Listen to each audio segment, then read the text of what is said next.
Sumit tutorial presents NCERT solution of class 10th exercise number 2.2 और अब हम देखने जा रहे हैं क्वेश्चन नंबर 1।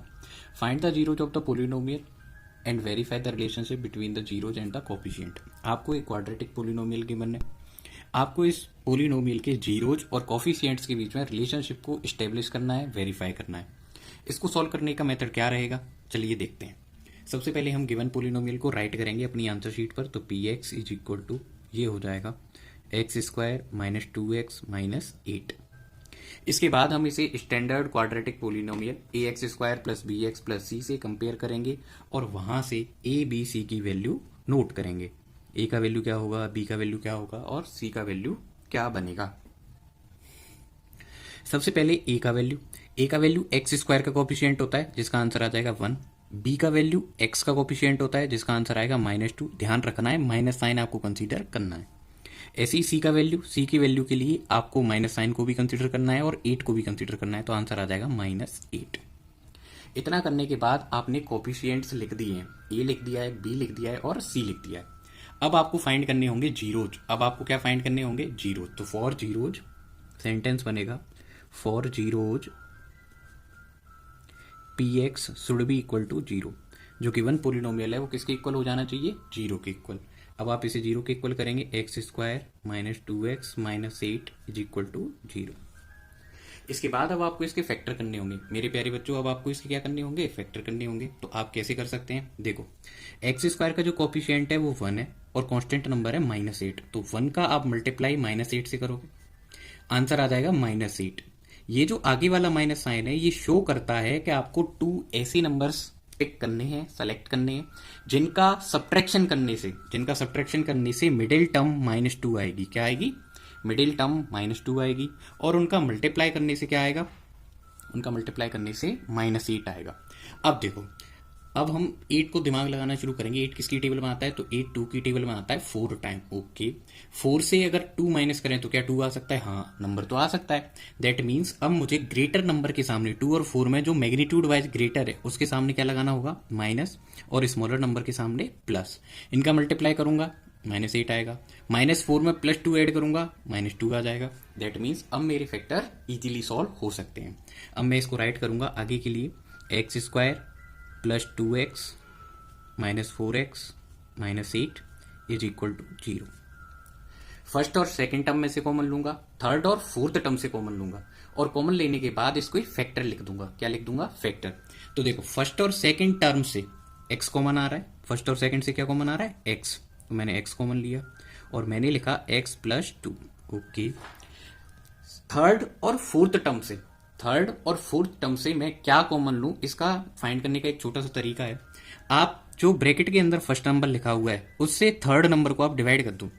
दैट मीन्स आप -4x को x से डिवाइड कर दो, आपका आंसर क्या आ गया, -4। इसका मतलब आप कॉमन क्या लोगे, -4 कॉमन लेंगे। आप कॉमन क्या लोगे, -4।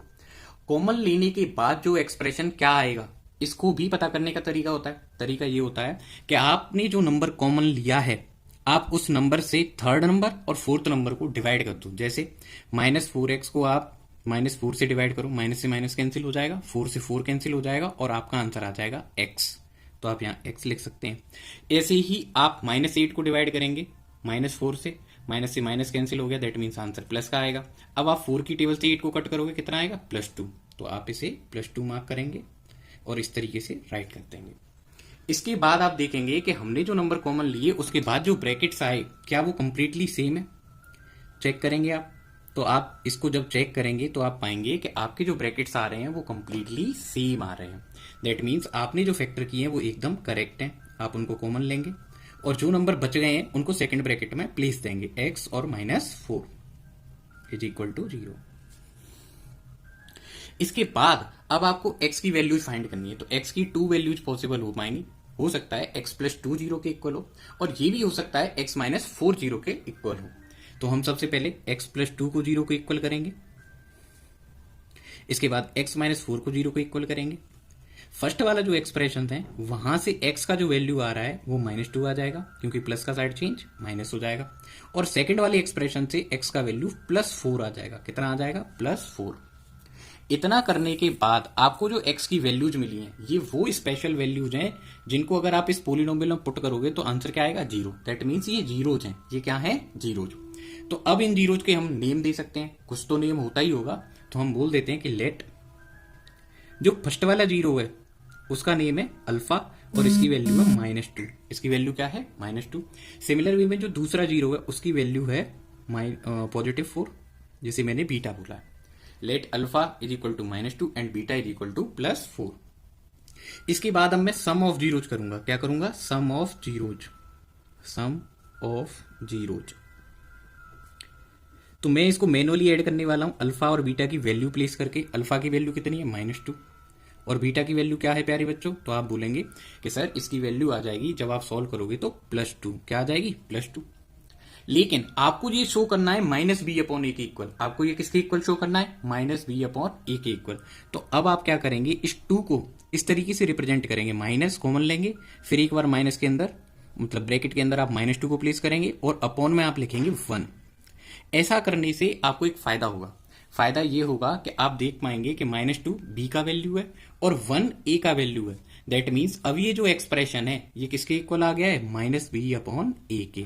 यानी फर्स्ट जो जीरोज और कोफिशिएंट के बीच में रिलेशन होता है वो वेरीफाई हो गया है। अल्फा प्लस बीटा का आंसर किसके इक्वल आ गया है? -b/a के। ऐसे ही अब आपको प्रोडक्ट ऑफ जीरोज के लिए भी सॉल्व करना है। ऐसे ही अब आपको किसके लिए सॉल्व करना है? Product of zeros. तो वेरी इजीली अब आप इसको कर सकते हैं। प्रोडक्ट ऑफ जीरोज ये आ जाएगा अल्फा इंटू बीटा। अल्फा के प्लेस पर आप अल्फा की वैल्यू प्लेस करेंगे -2, बीटा के प्लेस पर बीटा की वैल्यू प्लेस करेंगे, आंसर आ जाएगा -8। अब आप चेक करेंगे कि ये जो आंसर है क्या ये c/a के इक्वल हो रहा है।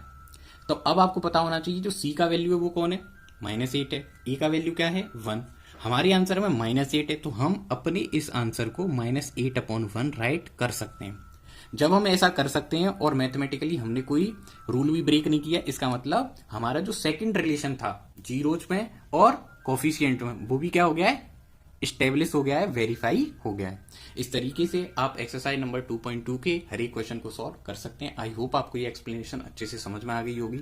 फिर भी अगर आपको कोई डाउट रहता है तो आप इसके फर्दर क्वेश्चंस को भी एक बार वीडियोज को देखो, आपको कोई भी डाउट नहीं आएगा। फिर भी कोई प्रॉब्लम आती है तो आप कॉमेंट सेक्शन में कॉमेंट कर सकते हैं। इस तरीके से आप अपनी पढ़ाई को अच्छा बना सकते हैं। Thank you for your support.